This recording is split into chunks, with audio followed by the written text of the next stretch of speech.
오늘 이 말씀은 지난주에 이어서 계속해서 연속적으로 이어서지는 말씀인데, 블레셋을 이제 격파하는 장면, 거기 하나님께서 요나단을 사용하고 계시죠. 요나단을 사용을 하셨는데, 오늘은 24절부터 52절까지 그 이후의 말씀들을 통해서 오늘은 사울을 통해 본 인간론이라는 제목으로 말씀을 한번 살펴보도록 그렇게 하겠습니다. 아담 이후의 인간은 전혀 쓸모없는 인간이 됐습니다. 나와 여러분들이 알아야 될 게 뭐냐면, 아담이 선악을 알게 하는 실과를 먹은 이후에 인간 스스로 구원에 이를 수가 없어요. 아무리 노력해도 안 되고, 아무리 똑똑해도 안 되고, 아무리 현명해도 안 되고, 아무리 뛰어난 지략이 있다 하더라도 스스로 구원할 수 있는 방법은 전혀 없습니다. 오늘 이와 같은 그 맥락에서 우리는 사울을 통해서 우리를 한번 바라보는 그런 시간이 있었으면 좋겠어요.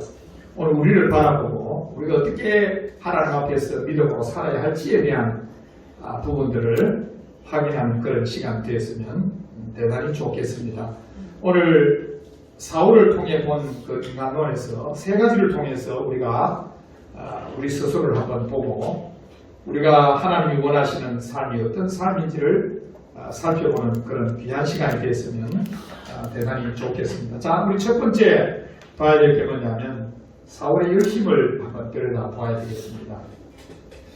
오늘 사울이 24절과 35절에 보면 24절과 35절에 보면 사울의 뛰어난 열심을 오늘 우리에게 보여주고 있습니다. 그의 뛰어난 열심이 뭐냐 하면 이제 블레셋을 치는 데 있어서 이제 역전됐단 말이에요. 처음에는 이스라엘이 두려워하다가 이제는 요나단으로 인해서 역전이 돼서 블레셋이 이제 두려워하게 되고 블레셋이 쫓기는 형국이 되어버린 거예요.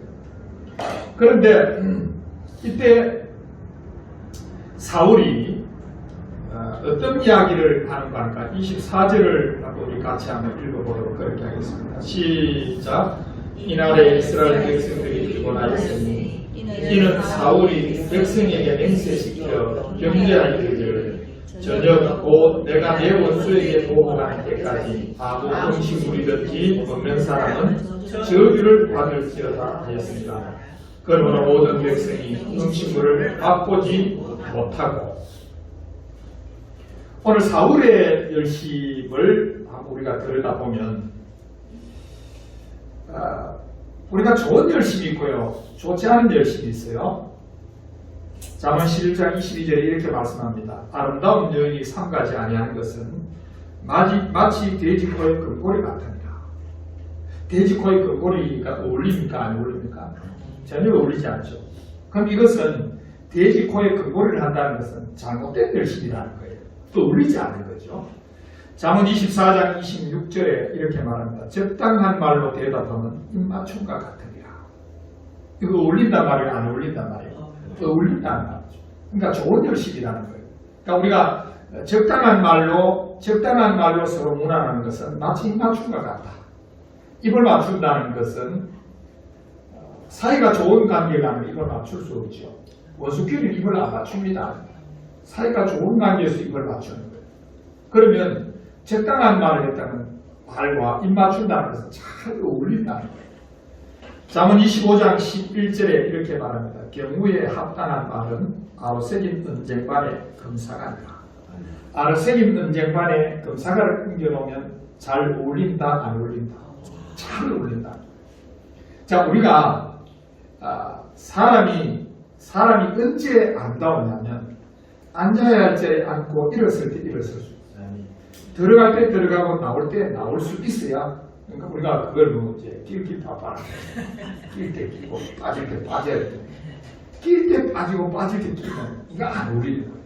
이게 잘못된 일이다 그 말입니다. 우리가 이 세상을 살아가는 데 있어서의 지혜라는 게 뭐냐면 모든 그 환경과 분위기가 있죠. 모든 그 환경과 분위기에서 빨리 그 환경과 분위기를 파악을 해서 우리 행동을 취하는 것이 우리가 이것이 바로 우리의 사회성이에요. 사실은 이게 인간 관계에서 오랜 관계를 지속할 수 있는 방법입니다. 그걸 예절, 그래서 좀 포장하면 그걸 예절이라고 표현을 하는 거예요. 자, 이렇게 잘못된 열심이 있고 또 아주 좋은 열심이 있는데 오늘 사울에게 두 가지 열심이 나타납니다. 어떤 열심이냐면 첫째는 금식이라는 열심과 서원이라고 하는 열심이 24절에 나타나 있어요. 자, 오늘 사울이 금식을 하고 그리고 서원을 합니다. 24절 다시 한번 읽을게요. 다시 읽어야 이제 여러분들이 알 수가 있겠네요. 같이 읽습니다. 시작. 이날에 이스라엘 백성들이 피곤하였으니 이는 사울이 백성에게 맹세시켜 경비하여 들기를 저녁 곧 내가 내 원수에게 보고하는 때까지 아무 음식물이든지 없는 사람은 저주를 받을지어다 하였습니다. 그러므로 모든 백성이 음식물을 맛보지 못하고 자, 저녁 때까지 아무것도 못 먹는다. 금식을 씁니다. 그리고는 만일에 음식물을 먹으면 저주를 받을 것이다. 서원을 해야 됩니다. 그러니까 이게 이제 금식과 서원이 함께 가니까 전쟁을 하는 군인들이 이 사울의 이 금식과 서원이 무서워서 두려움이 생기니까 함부로 음식을 못 먹어요. 요나단은 그 이제 꿀이 있어서 꿀을 찍어서 맛을 봅니다. 꿀을 찍어서 맛을 보니까 눈이 밝아졌다. 눈이 밝아졌다는 말은 이제 에너지가 넘쳤다는 거예요. 에너지가 넘쳤다는 거예요. 그런데 요나단은 자기 아버지가 이 금식과 서원을 하면 못 들었거든요. 못 들어서 꿀을 찍어 먹어서 조금만 찍어 먹어도 힘이 났는데 다른 백성들은 그 꿀을 찍어 먹을 생각조차도 못한 거예요. 왜냐하면 금식과 서원을 해버리기 때문에 금식령을 내리고 서원을 해버리기 때문에 이걸 할 수가 없었던 거예요. 자, 그러면 우리가 잘 알아야 되는 게 뭐냐면 절대로 금식을 해서는 안 되는 두 종류의 사람이 있습니다. 절대 금식을 해서는 안 되는 두 종류의 사람이 있어요. 첫째는 전쟁 중인 군인들은 금식을 하면 안 돼요. 전쟁이 아닌 훈련 중에 금식을 하는데 관계없어요. 사실은. 그런데 전쟁 중인 군인들은 금식을 하면 안 됩니다. 군에 있어서, 군 작전에 있어서 가장 중요한 것은 군수를 보급하는 일이에요. 그래서 전쟁에 보면 옛날 삼국지나 이런 데 보면 전쟁을 할 때 지금 고려거란 전쟁에도 전쟁할 때 거란이 이 고려를 접수하지 못한 그 가장 중요한 요인이 뭐냐면 보급로가 차단되어 있기 때문에. 그러니까 개경까지 진입해 들어왔다가 군사들을 끌고 개경까지 진입해 들어왔다가 개경이 수도니까 왕이 수도를 방어를 하면서 모든 백성들을 성안으로 들이면서 전부 곡식들을 전부 불살라버려요. 먹을 만한 것들 전부 불살, 이걸 청야작전이라고 해요. 전부 주변에 있는 곡식이고 먹으면 전부 초토화를 다 시켜놔요. 물론 고려 백성들도 못 먹지만 거란의 군사들도 먹을 것을 찾을 방법이 있어요. 그러니까 거란은 어떠냐면 군수를 어떻게 보급을 했냐면 거란으로부터 군수를 보급받은 게 아니라 침략하는 곳에서 군수를 모두 보급받는 정책을 썼던 거예요. 그러니까 고려로 쳐들어왔는데 먹을 것이 없으니까 또 겨울이 시작되니까 먹을 것이 없으니까 거기에서 이 먹을 것이 없다, 전쟁 중인 군인들이 먹을 것이 없다는 건 사기가 완전히 바닥을 합니다. 지금 우리가 지금 금식 명령을 내리고 서원을 하는 사울을 보면 자칫 잘못하면 이 사람 믿음 정말 좋구나라고 생각합니다. 이 사람 정말로 믿음이 좋은 사람이구나라고 생각할 수 있겠지만 그것이 평상시 같으면 그것이 좋은 믿음이고 좋은 열심일 수 있지만 지금 상황인 게 아니에요. 지금 상황이 이건 이렇게 해서는 안 되는 거예요. 금식을 해서는 안 되는 두 종류의 사람인데 그 전쟁 중인 군인과 임산부들은 금식을 하면 안 됩니다. 임산부들은 아이에게 모든 것을 영양을 공급하는 보급식 역할을 해줘야 되잖아요. 그럼 임산부는 금식을 하면 안 되는 거예요. 영양을 아이에게 공급을 해주려면 아이 스스로 영양을 공급할 수가 없잖아요. 엄마가 먹어줘야만 영양이 공급받기 때문에 임산부는 금식을 하면 안 되는 거예요. 그런데 오늘 이 사울이 보니까 싸움을 하고 있는 군인들에게 금식하라는 거예요. 근데 그냥 금식하라고 아니라 이거 먹으면 죽는다. 먹으면 반드시 죽으리라고 서원까지 해버리니까 이게 문제가 심각한 거예요. 그러니까 사울은 엉뚱한 사람, 상황 파악이 잘 안 되는 사람, 들어가야 되는지 나가야 되는지를 모르는 사람입니다. 이건 우리가 좀 시각을 좀 봐야 되는 거예요. 왜냐하면 이 금식과 서원을 통해서 블레셋을 진멸하겠다라고 하는 작전을 세운 것은 이 금식과 이 서원은 사울의 행위사상. 우리가 가장 위험한 게 뭐냐면, 신앙에서 가장 위험한 게 뭐냐면 행위구원을 주도하는 것은 굉장히 큰 위험성입니다. 아니, 이것은 절대로 행위구원을 강조해서는 안 되는 일이에요. 이해되시나요? 여러분, 저와 여러분은 은혜로 구원 얻은 줄로 믿습니다. 자, 그 이야기를 잘 보세요. 35절을 같이 읽어볼게요. 35절 같이 읽습니다. 다 같이 시작. 사울이 여호와를 위하여 제단을 쌓았으니 이는 그가 여호와를 위하여 처음 쌓은 제단이니라. 이게 심각합니다. 그러면 제단을 쌓는다는 의미가 뭐냐면, 제단은 오늘날로 해석을 하면 십자가를 앞세워서 사는 삶이에요. 따라합니다. 십자가를 앞세웁니다. 그러면 오늘 여기 지금 처음 제단을 쌓았단 말은 이때까지의 사울의 신앙이 어떤 신앙이었냐? 행위신이야 신앙이었다는 것을 우리에게 가르쳐주는 거예요. 십자가를 앞세운다는 것은 어떤 의미냐면, 따라합니다. 하나님의 은혜를 앞세웁니다. 하나님의 은혜를 앞세운다는 거예요. 그게 십자가를 앞세운다는 신앙이에요. 하나님의 은혜, 모든 것이 하나님의 은혜였음을 고백하는 그런 삶이 되어야 되는데, 사울은 지금 전혀 그렇지 못합니다.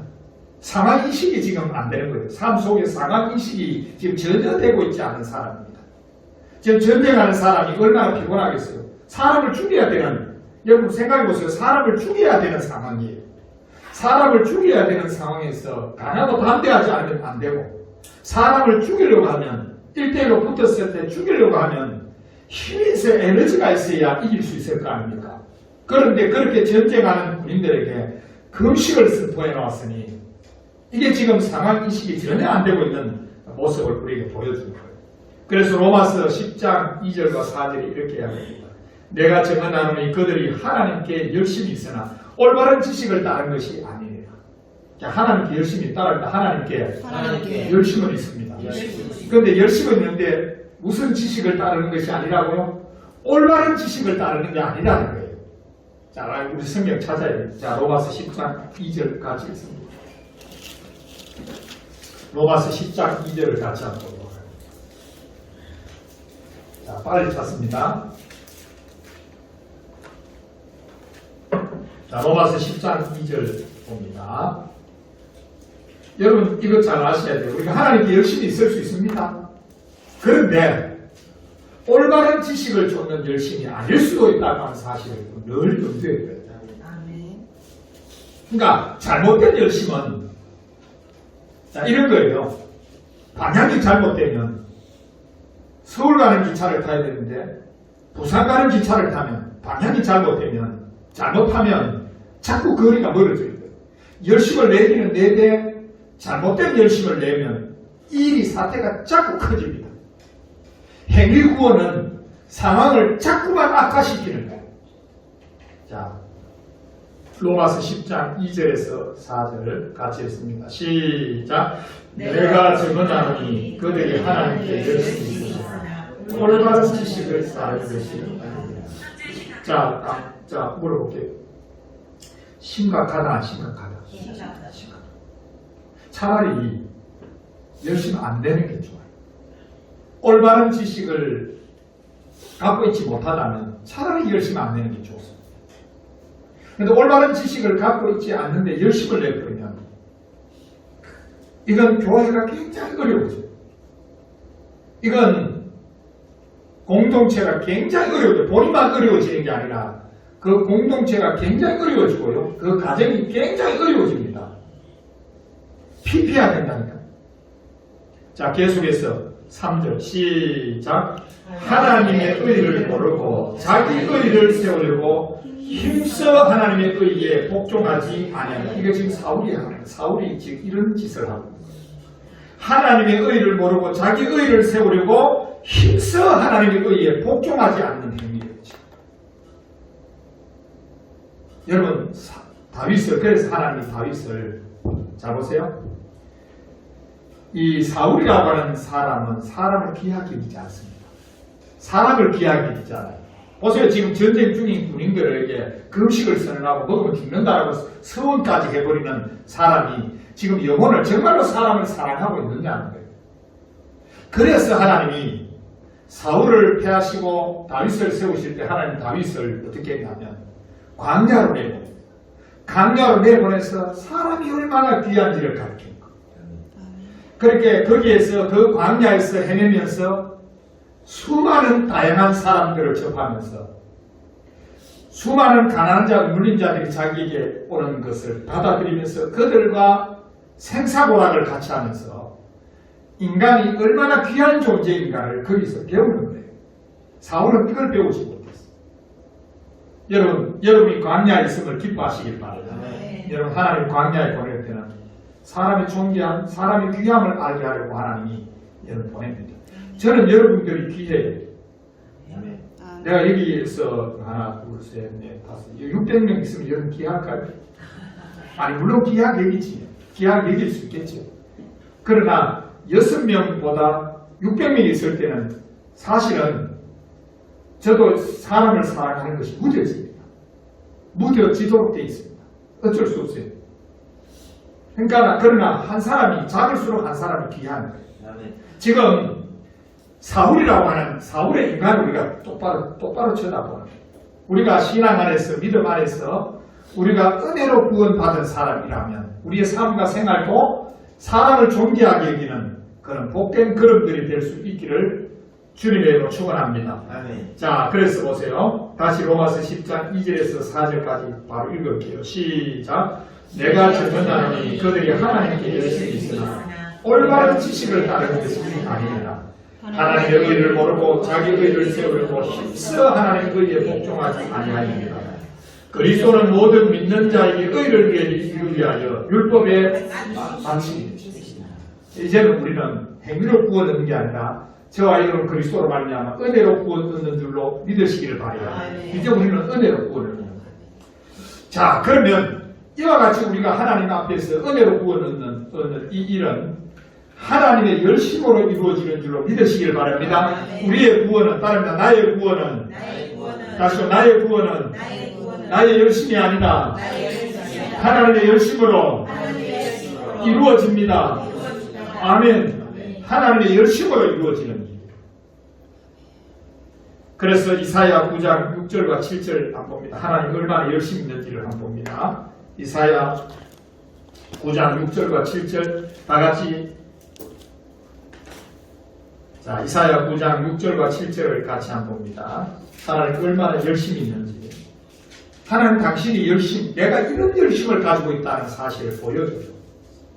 그래서 하나님이 정말로 열심히 있다는 사실을 우리에게 보여주려고 오신 분이 예수님입니다. 예수님을 보시면 여러분은 나를 구원하기 위한 하나님의 열심을 보아야 돼요. 금식에서 서울에서 구원 얻는 건 아닙니다. 나와 여러분을 구원 얻는 것은 예수 그리스도 그가 십자가에 달림으로써 나와 여러분을 구원 얻는 줄을 믿으시길 바라요. 자, 그래서 이사야 9장 6절 7절 같이 읽습니다.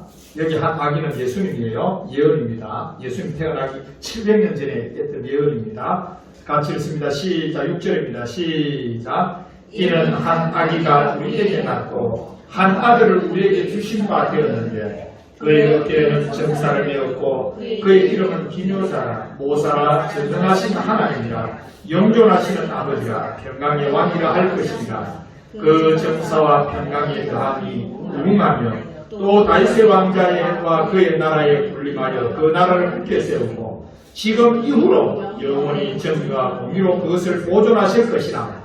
만군의 여호와의 열심히 이를 이루셨습니다. 여러분 예수님은 따라합니다. 예수님은 하나님의 열심입니다. 여러분 예수님을 보면 하나님의 열심을 봐야 돼요. 하나님이 어느 정도 열심히 있었냐면 이 십자가는 그 열심의 절정이에요. 따라합니다. 열심의 절정은 십자가입니다. 하나님이 나와 여러분을 구원하기 위한 열정을 내셨는데 그 열정의 절정이 뭐라고요? 십자가. 따라합니다. 하나님의 열심. 그러니까 여러분들이 하나님이 나에 대해서 열심히 있는가 없는가를 우리는 자꾸 의심합니다. 나에 대해서 열심히 있는지. 우리 권사님에 대해서 하나님 열심히 있을까요 없을까요? 우리도 의심이 돼요. 하나님 정말 나를 위해서 열심히 있는가 의심합니다. 그럴 때 여러분들은 예수님을 바라봐야 됩니다. 십자가를 바라보면 이게 최고의 열정. 하나님의 최고의 열심. 따라합니다. 십자가는 하나님의 절정이다. 열심의 절정이다. 십자가는 하나님의 열심의 절정이기 때문에 자기 아들 내어주신 나를 구원하기 위한 하나님 자기 아들 내어주신 그 위대한 절정의 역사를 우리는 십자가를 통해서 확인할 수가 있다. 이렇게 당신이 열심된 것을 이렇게 열심된 것을 성령을 통해서 우리에게 따라합니다. 우리에게 성령을 통하여 알려줍니다. 아멘. 성령이 안 오시면 성령이 아니시면 하나님 이런 열심을 냈는지도 몰라요.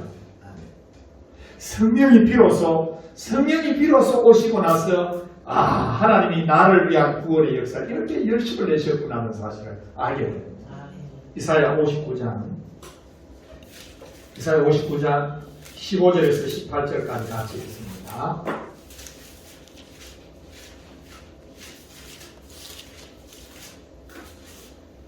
자, 이사야 59장 15절에서 18절 같이 읽을게요. 다 같이 시작. 성실이 없어짐으로 악을 떠나는 자가 탈취를 당하는도다. 여호와께서 이를 살피시고 그 정의가 없는 것을 기뻐하지 아니하시고 사람이 없음을 보시며 중재자가 없음을 이상히 여겼으므로 이것 전부 예수님에 대한 이야기예요. 중재자 전부 예수님입니다. 자기 팔로 스스로 구원을 베푸시며 자기의 공의를 스스로 의지하사 공의를 갑옷으로 삼으시며 구원을 자기의 머리에 써서 투구로 삼으시며 보복을 속옷으로 삼으시며 지금 이거 하나님이 하시는 위대한 일들을 지금 그 비유적으로 설명을 하고 있는 거예요. 자, 그런데 여기에서 보복을 속옷으로 삼으시며 그 다음 읽습니다. 시작. 열심을 입어 겉옷을 삼으시고 이 겉옷은 성령에 대한 예표입니다. 하나님의 열심은 우리에게 하나님의 열심이 어떻게 나타난다면 성령을 부어주심으로써 하나님이 당신의 열심이 이렇다는 사실을 우리에게 알려줘요. 여러분 성령은 따라합니다. 성령은 하나님의 열심을 우리에게 알게 하신다. 아멘. 하나님이 다 하셔요. 당신이 열심의 절정을 이뤄놓고는 그 열심이 내가 이렇게 열심히 되었다는 사실을 우리에게 성령을 통해서 저와 여러분에게 알려주시는 줄로 믿으시길 바랍니다. 자, 이게 바로 사울의 열심. 사울의 열심이 잘못된 열심이다, 잘한 열심이다. 그리고 행위구원이 얼마나 잘못된 열심이냐 하면 할수록 더 벌이 크고 더 죄가 큰 거예요. 나와 여러분은 십자가를 앞세워 사는 복된 인생이 된 줄로 믿으시길 바랍니다. 따라서 나는 십자가를 앞세워서 삽니다. 그걸 다른 말로 하면 하나님의 은혜를 앞세워서 산다 그 말이에요. 하나님의 은혜를 앞세워서 산다 뭐 이야기하면 되지만 너무 그건 불무실하다 그 말입니다. 그래서 따라합니다. 십자가를 앞세워서 삽니다. 아멘. 내 자랑이 가는 거예요. 모두 십자가 자랑. 자, 두 번째. 오늘 본문을 36절에서 46절에 보면 사울의 선택이 나옵니다. 사울의 선택이 나오죠. 더 싸울 것인가 멈출 것인가. 따라합니다. 더 싸울 것인가 멈출 것인가. 자, 우리 36절 딱 봅니다. 36절 같이 한번 볼게요. 자, 자, 같이 또 36절, 37절을 같이 읽을게요. 다 같이 시작. 사울이 이르되 본문입니다. 본문 줄쳐놔라고 했죠. 예, 본문 줄쳐놔야 됩니다. 자, 본문 시작. 사울이 이르되 우리가 밤에 블레셋 사람들을 추격하여 동틀 때까지 그들 중에서 칼치하고 한 사람도 남기지 말자. 우리가 이르되 왕의 생각에 좋은 대로 하소서 할 때에 제사장이 이르되 이리로 와서 하나님께 나아가사이다 하며 사울이 하나님께 묻자오되 내가 블레셋 사람들을 추격하리까 주께서 그들을 이스라엘 손에 넘기시니까 하되 그날에 대답하지 아니하시는지라. 자, 오늘 더 싸울 것인가 멈출 것인가? 나와 여러분의 삶의 선택은 지금 앞으로 전진해야 되는 거지. 멈춰야 돼요. 여기에 지금 더 과감하게 투자를 해야 되는 건지 이쯤에서 멈춰야 되는 거지. 우리는 늘 이런 선택을 순간순간 할 수밖에 없어요. 이거 지금 그날에 가야 될지 말아야 될지, 투자를 해야 될지 말아야 될지, 발을 빼야 될지 발을 담궈야 될지 에 대한 고민이 나와 여러분 늘 이런 선택의 기로에 놓을 수밖에 없어요. 이거 순간이에요. 오늘도 어쩌면 교회를 가야 되는지 말아야 되는지 고민하다 왔는지도 모르죠. 그런데 여러분이 교회를 가야 되는지 말아야 되는지 고민을 안 했다면 여러분 믿음이 대단히 성숙해요. 그래서 오늘도 가야 되는지 말아야 되는지 고민했다면 어린아이까지 스스로에게 한번 물어보시면 오늘도 예배드리러 나올 때 오늘 교회를 가야 되는지 말아야 되는지 고민했다면 따라합니다. 어린아이다. 이런 생각 자체가 전혀 없었다면 여러분 그만큼 장성인 거예요. 이런 걸 가지고 자꾸 여러분 스스로를 테스트, 시험을 해야 돼요. 자, 근데 오늘 더 싸워야 될 것인가 멈춰야 될 것인가 결정을 해야 되는데 37절 마지막에 보면 하나님 대답하지 않습니다. 침묵. 아니, 하나님 이거 더 투자할까요? 아니면 반대할까요? 그 기도를 했는데 하나님이 더 투자해라 이러면 참 좋은데 우리는 그러기를 원하죠. 근데 하나님 그렇게 안 하셔요. 더 투자할까요? 발을 뺄까요? 물론 우리 마음속에 하나님이 감동을 주셔서 더 투자하게 하든지 발을 빼게 하든지 우리 마음에 감동하시는 경우가 많아요. 그러나 오늘 여기 사울에게 보니까 하나님 침묵합니다. 따라합니다. 하나님이 침묵합니다. 자, 그러면 오늘 더 싸워야 될 것인지 아니면 멈춰야 될 것인지에 대해서 지금 묻고 있는 이 사울에게 하나님이 침묵하고 계시는데 오늘 중요한 것이 뭐냐면 하나님의 침묵에 대해서 해석을 잘해야 돼요. 하나님의 침묵을 해석을 잘해야 돼요. 더 싸워야 될 것인지 말아야 될 것인지에 대한 기도를 했잖아요. 여러분들이 저와 여러분이 그런 기도를 어떤 부분을 결정을 하잖아요. 그런데 하나님이 침묵할 때가 있어요. 그러나 그런 침묵에 할 때 하나님의 침묵을 해석을 잘해야 되는 거예요. 하나님의 침묵을 어떻게 해석하느냐에 따라서 모든 판가름들이 다 달라집니다. 자, 그러면 하나님의 침묵을 어떻게 해석을 해야 되는지, 자, 그러면 사울은 어떻게 해석하고 있는지를 우리가 한번 봐야 되겠죠. 하나님의 침묵을 딱 하니까 사울은 해석을 딱 하세요. 자, 같이 읽도록 38절. 자, 사울이 어떻게 해석하는지 한번 보세요. 침묵하고 있으면 하나님의 침묵을 사울은 어떻게 해석을 하고 있는지를 잘 보라. 자, 같이 읽습니다. 시작. 사울이 이르되 너희 군대의 지휘관들아 다 이리로 오라. 오늘 이 죄가 누구에게 있나 알아보자. 하나님의 침묵을 사울은 무엇으로 해석했습니까? 하나님이 침묵하는 것은 죄가 있다. 그 죄 때문에 그렇다라고 해석합니다. 혹시 여러분들이 하나님이 응답하지 않는다고 침묵한다고 해서 이건 필연적으로 공동체 중에 죄다. 죄 때문에 침묵할 수도 있어요. 그러나 여러분 그렇지 않은 상황에서 우리가 막 두드러지게 죄를 범한 상황이 아니라면 우리 상황 속에서 여러분들이 공동체 속에서 어떤 기도를 했을 때 하나님 침묵하고 계실 때는 그것이 죄 때문이다라고 생각합니다. 여러분의 문제를 하나님 앞에 기도했을 때 하나님이 침묵하고 있을 때 이건 내 죄 때문이라고 생각하면 안 돼요.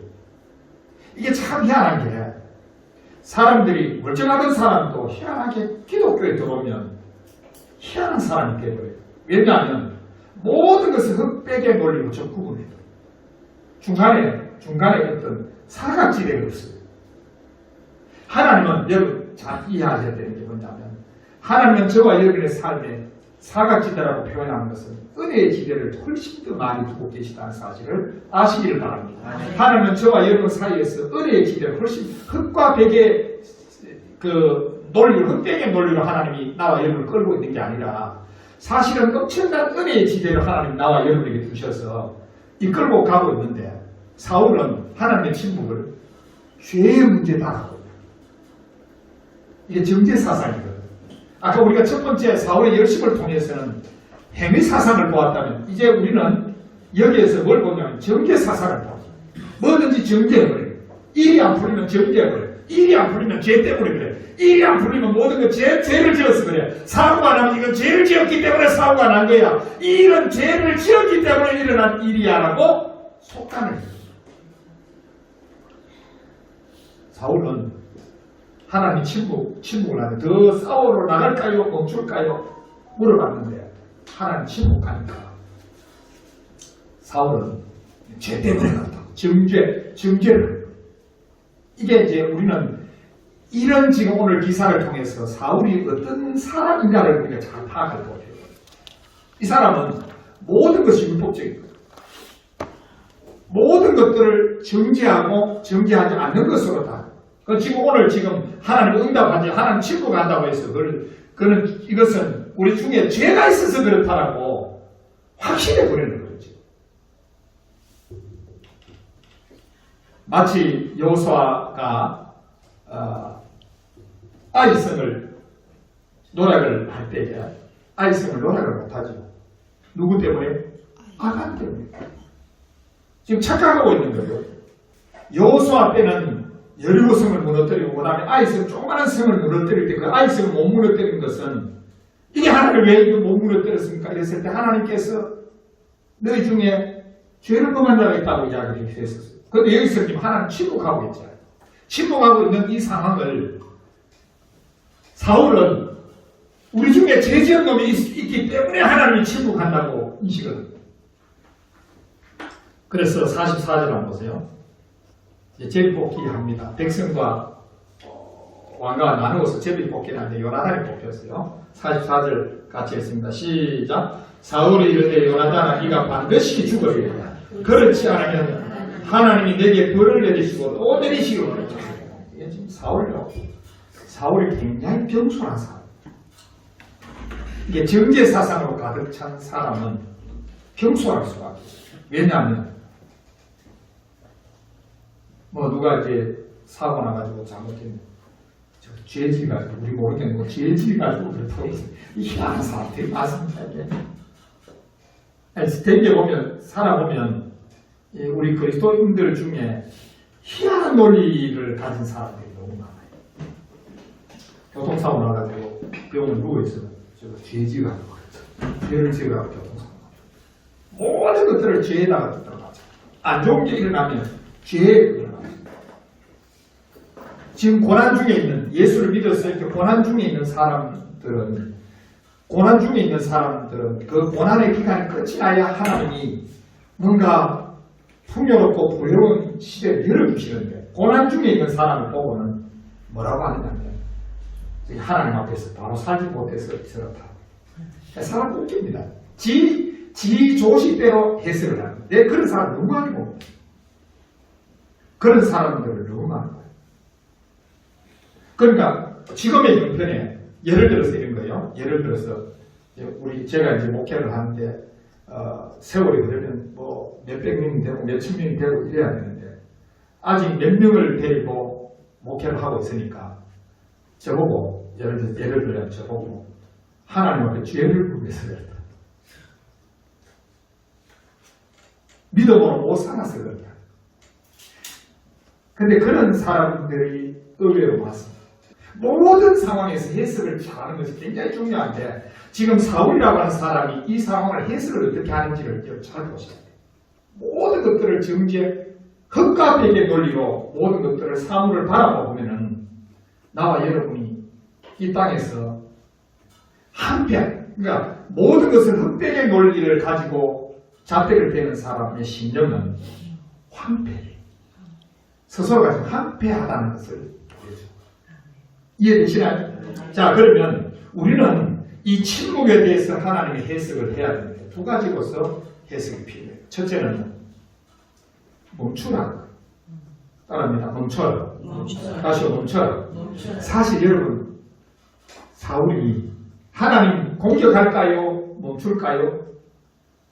사울의 마음은 뭐였을까요? 공격하는 거죠. 한번 보세요. 다시 한번 보세요. 자, 다시 36절 다시 한번 보세요. 사울의 마음은 제사장의 그거하고 아무 관계없어요. 이미 사울의 마음 속에 뭐냐면 공격하겠다는 거예요. 공격하겠다. 근데 제사장이 탁 나서가 하나님 물어보자 하니까 물어본 거예요. 사울의 마음 속에는 뭐냐면 계속해서만 멈추지 않고 공격해야 된다는 것이 사울의 마음이에요. 그러니까 이런 마음이 있으면 여러분 잘 보세요. 이런 마음이 있으면 아무리 하나님 앞에서 뭘 한다고 해도 그 제대로 뭔가 되겠어요. 이미 마음속에 확정된 부분인데 나는 침묵한 거예요. 왜? 사울을 하나님이 너무 잘 알아요. 침묵할 때 뭐냐면 멈추라. 따라한다. 멈춰라. 다시 한번 보세요. 36절 시작. 사울이 이르되 우리가 밤에 블레셋 사람들을 추격하여 동떨피에까지 그들 중에서 탈취하자. 한 사람도 남기지 말자. 우리가 이르되 왕의 생각에 좋은 대로 하소서 할 때에 제사장이 이르되 이리로 와서 하나님께 나아가서 제사장이 그러니까 안 그러면 그냥 무조건 내질렀어요. 근데 하나님이 제사장에게 마음 감동을 탁 줘서 하나님께 물어보시더래요. 물어. 그러니까 하나님이 말을 안 해요. 침묵을 해요. 침묵할 때 뭐냐? 따라합니다. 멈춰라. 뭘 하기를 멈춰야 한다고요? 오늘 우리에게 적용을 합니다. 하나님 더 투자해야 될까요? 아니면 말 빼야 될까요? 투자할 마음이 가득 찼어. 완전 싹돌이가 투자하고 싶어. 하면 마음에 가득 찼어. 근데 하나님 물어보는데 하나님 침묵해. 대답해 주면 좋은데 침묵해. 그때는 하나님이 따라합니다. 멈춰라. 왜? 최고가 되고자 하는 욕망을 멈추라. 지금 사울이 끝까지 블레셋을 추격하려고 하는 그 이유가 뭘까요? 목적이 뭐예요? 자신의 욕망 때문에 그런 거예요, 지금. 자신의 욕망 때문에 그런 거예요. 그러니까 주님은 지금 멈춰라. 따라한다. 멈춰라. 다시 멈춰라. 여러분, 인간이 그 1등이 되고자 하는 욕망이 가만히 생각 피곤하게 하죠. 한 놈 제끼고 1등 됐다 싶으면 또 한 놈 앞에 또 있대. 한 놈 제끼고 1등 됐다 싶으면 또 한 놈 앞에 한 놈 또 있다. 저놈도 제껴야 되겠다 싶으면 그 놈도 제끼면 또 한 놈이 앞에 또 있어요. 우리 인생 어쩔 수 없어요. 하나님이 그걸 너무나도 잘 알아요. 따라서 하나님이 잘 알고 계십니다. 그러면 멈춰라고 할 때 왜 하나님 멈추라고 할까요? 이 침묵은 자기를 돌아보는 것이다. 따라합니다. 니를 돌아봐라. 다시 너를 돌아봐라. 하나님 침묵하셔서 우리 속도를 조절해. 우리 마음대로 사는 거 아닙니다. 하나님이 우리의 걸음의 속도를 조절해. 따라합니다. 속도를 조절합니다. 침묵의 속도를 조절. 말씀과 기도로 돌아가는 시간. 속도를 조절. 침묵. 막내 지르다 보면 벼락껏 떨어집니다. 그러니까 하나님의 속도를 조절해요. 자, 우리가 우리의 삶에서 하나님의 침묵을 하고 계신다라고 생각하는 순간 나와 여러분은 돌아보는 시간이라는 사실을 아시길 바랍니다. 그리고 하나님은 보이지 않는 손길로 나와 여러분의 속도를 지금 조절하고 계신다는 사실을 알 수 있기를 바랍니다.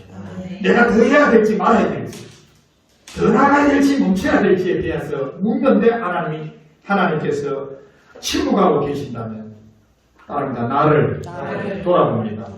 말씀과 기도가 돌아가죠. 두 번째는 하나님의 침묵에 대한 해석이에요. 두 번째는 그 침묵하는 기간 동안 실패를 받아요. 하나님이 침묵하는 동안에는 실패를 받아요.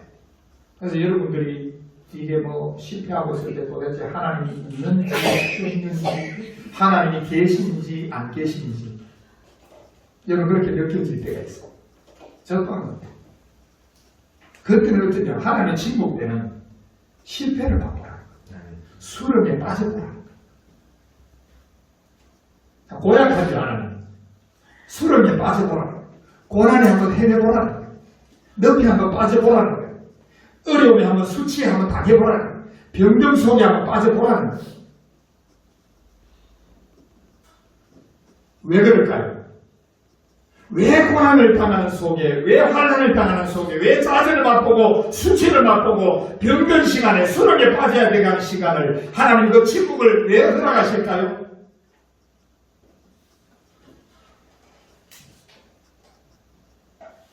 우리의 유연한 때입니다.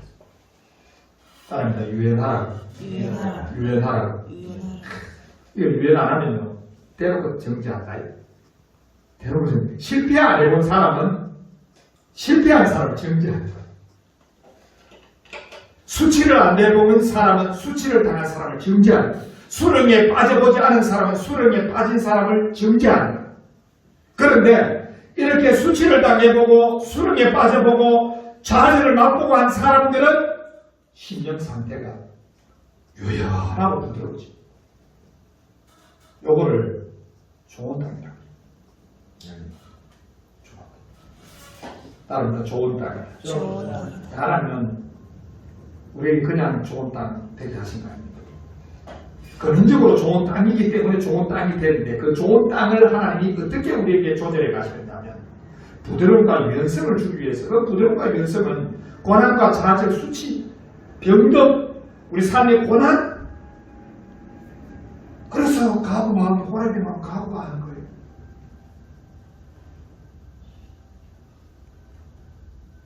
이해되시나요? 고난을 당해본 사람이 고난을 알아. 아파본 사람이 아파본 사람의 심정을 알아. 가난해본 사람이 가난한 사람의 심정을 알아. 그래서 하나님은 실패를 막고 침묵 속에서. 그래서 여러분들이 하나님 침묵했을 때 도대체 하나님이 계신지 안 계신지, 있는지 없는지, 왜 내한테는 이렇게 하나님 말씀하지 아니하십니까? 할 때는, 그때는 따라합니다. 수치를 좀 당해라. 수렁에 좀 빠져라. 고난을 좀 당해라. 좌절을 좀 해라. 이런 좌절을 해야만 여러분 연약한 사람을 돌볼 수 있어요. 그들을 이해하고 이게 부드럽고 이게 유연한 거예요. 하나님 저와 여러분에게 이러한 은혜들로 기름하는 줄로 믿으시길 바랍니다. 자, 마지막 세 번째는 오늘 사울의 통치를 한번 들여다보도록 합니다. 처음에 우리는 행위사상을, 사울의 행위사상을, 두 번째는 정죄사상을 봅니다. 자, 세 번째는 47절에서 52절에 보면 하나님이 사울에게 가는 곳마다 이기게 하십니다. 따라합니다. 가는 곳마다 이기게 합니다. 여러분, 다윗도 가는 곳마다 하나님 이기게 하셔요. 다윗만 가는 곳마다 이기게 아니라 사울도 가는 곳마다 하나님 이기게 합니다. 도대체 사울과 다윗이 가는 곳마다 이기게 했는데 도대체 사울과 다윗이 다른 부분이 뭐냐? 사울이 통치를 하는데 어떤 통치를 하냐면, 이 통치라고 하는 것은, 여러분 통치라고 하는 것은 그냥 나라를 다스리는 그 통치를 보면 합니다. 가정을 어떻게 다스릴 건지, 교회를 어떻게 다스릴 건지, 내 사업장을 어떻게 다스릴 것인지에 대한 이야기, 우리의 삶의 직접적인 이야기예요. 그런데 여기에서 이게 사울은 인본주의 사상을 가지고 따라합니다. 인본주의. 인본주의. 자꾸 이기게 하니까. 자꾸 이기게 하니까. 자꾸 이기게 하면 이기게 할수록 따라합니다. 하나님을 의지합니다. 의지합니다. 이기게 하면 이기게 할수록 잘 되면 잘 될수록 하나님을 의지해야 되는데 인간이 오늘 이 인간놈이에요. 인간이 오늘 보니까 어떻게 하느냐면 인본주의로 하거든요. 그래서 마지막 52절에 합니다. 같이 읽을게요. 마지막 52절에 같이 한번 읽도록 합니다. 다 같이 시작. 사울이 사는 날 동안에 블레셋 사람과 큰 싸움이 있었어. 사울이 힘센 사람이나 용감한 사람을 보면 그들을 불러와.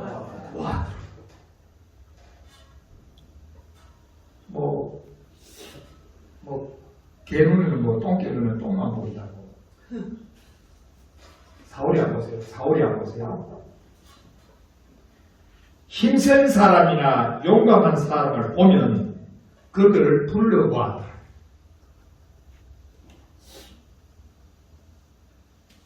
전쟁을 해야 되니까, 이겨야 되니까 힘센 사람이나 용감한 사람을 보면 불러보았다. 힘센 사람, 용감한 사람, 힘센 사람, 용감한 사람들 농사도 지어야 돼. 힘없는 놈 농사 지을 수 있습니까? 농사 누가 지? 소는 누가 키워? 자, 이게 여기서 우리는 지금 사울이 어느 정도 인본주의로 가득 차 있는가를 우리가 봐야 돼요. 사울은 오직 전쟁에 이겨야 되겠다는 생각만 갖고 있습니다. 그런데 여러분, 전쟁의 승패는 하나님의 손에 있어요. 전쟁의 주권은 하나님이 쥐고 있어요. 그러니까 우리는, 자, 여러분 잘 보세요. 잘 보세요. 이성과 없음이 하나님께 어떤 의미일까요? 있다 없다는 하나님께 어떤 의미일까요? 이성과 없음이 도대체 하나님 앞에 어떤 개념일까요? 적다와 많다는 하나님 앞에서 어떤 개념일까요? 우리는 적음과 많은데 속상합니다. 이성과 없음에 의해서 우리가 속이 상합니다. 그러나 하나님 앞에서는 이성과 없음 또 많음과 적음이 도대체 하나님 앞에서 어떤 개념일까요? 여러분, 하나님 앞에서는 이성과 없음, 많음과 적음은 아무것도 아닌 거예요. 무슨 말 이해됩니까? 오늘이라도 여러분 이성을 훅 풀어보면 없습니다. 오늘도 없음을 하나님 동풍을 풀어보면 이성이 되는 거예요. 그러니까 하나님의 역사는 이스라엘 백성들이 광야에서 없습니다. 하나님이 보세요. 잘 보세요. 없습니다. 할 때 하나님이 동풍을 갖다 하고 보니까 금방 있었던 거예요. 희한합니다, 이렇게. 그러니까 우리는 이성과 없음, 적음과 많음을 우리는 자꾸만 우리 머리로, 우리 이성으로 자꾸 판단하고 하는 거예요. 그러니까 이성과 없음에 대한 이 개념을 하나님께 두지 않고 자기에게 두니까 힘센 사람, 용감한 사람을 복만 보면 창출을 해요. 따라합니다. 소는 누가 키우노? 소는 누가 키우노? 밭은 누가 가노? 한번 보세요, 지금. 오직 전쟁이라고 전쟁이 이기는 것에 포커스를 맞춰서 모든 사람을 동일하시게 돼요. 여러분, 하나님은 저와 여러분이 각자의 개성과 특기와 소질과 달란트를 따라 사용하는 줄로 믿으시길 바라요. 이게 하나님 하시는 일이에요. 그런데 모든 것을 동일하시게 버리니까 이게 문제가 발생한단 말이에요. 이게 이 사울의 인본주의의 모습을 최강 전장의 최고 가치가 이제 전장이니까 싸워야 이겨야 되니까 경험을 해놓고 따라니까 경험을 해놓고도 요나단의 무기를 부간이 둘이 올라가서 벌레싸서 시급시키잖아요.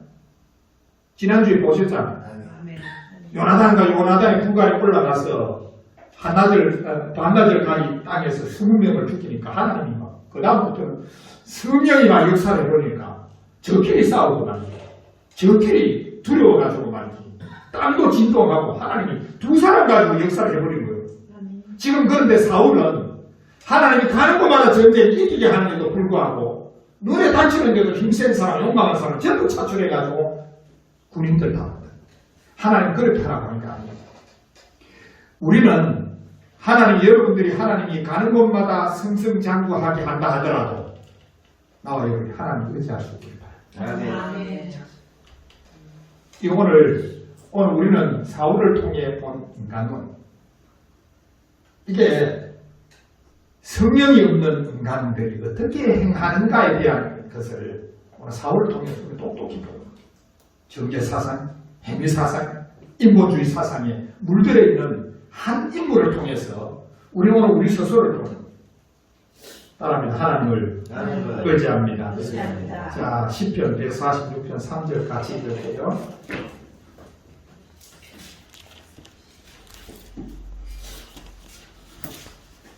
귀인들을 의지하고 도울 힘이 있는 자를 의지하고 인생을 의지합니다. 그러면 하나님이 호흡을 팍 하고 끊어버리는 순간 귀인은 어디로 가고 없고 도울 힘이 있는 자가 어디로 가고 없고 인생도 어디로 가고 없어요. 있음과 없음, 적음과 많음은 우리 생각일 거예요. 우리 생각. 우리가 여기 갇히면 안 돼요. 절대로 갇히면 안 됩니다. 적고 많음, 있음과 없음에 우리가 갇히면 안 된다. 여기 갇혀버리는 순간 우리가 지금 사울을 창현할 수 있는 거예요. 같이 읽을게요. 시편 146편 3절 시작. 귀인들을 의지하지 말며 도울 힘이 없는 인생도 의지하지 말지니 그의 호흡이 끊어지면 흙으로 돌아가서 그날에 그의 생각이 소멸하리라. 시편 146편 3절 다시 읽을게요.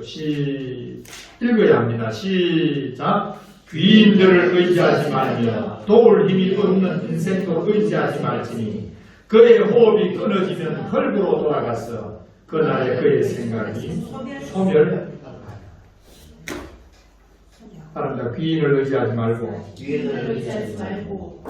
도울 자를 의지하지 말고 도울 힘이 없는 자를 의지하지 말고 인간이 가진 힘은 있음도 아니고 없음도 아니에요. 하나님이 힘 주면 힘 되는 거고 하나님 힘 때문에 힘 없는 거예요. 무슨 말 이해되나요? 인생이란 자체가 그러니까 우리는 그 모든 것들의 근원 되시는 하나님, 그 모든 것의 근원 되시는 예수, 그 모든 것의 근원 되시는 성령님을 의지하는 복된 삶이 될 수 있기를 바랍니다. 마지막으로 시편 33편 16절에서 22절까지 같이 읽을게요. 시편 33편 16절에서 22절.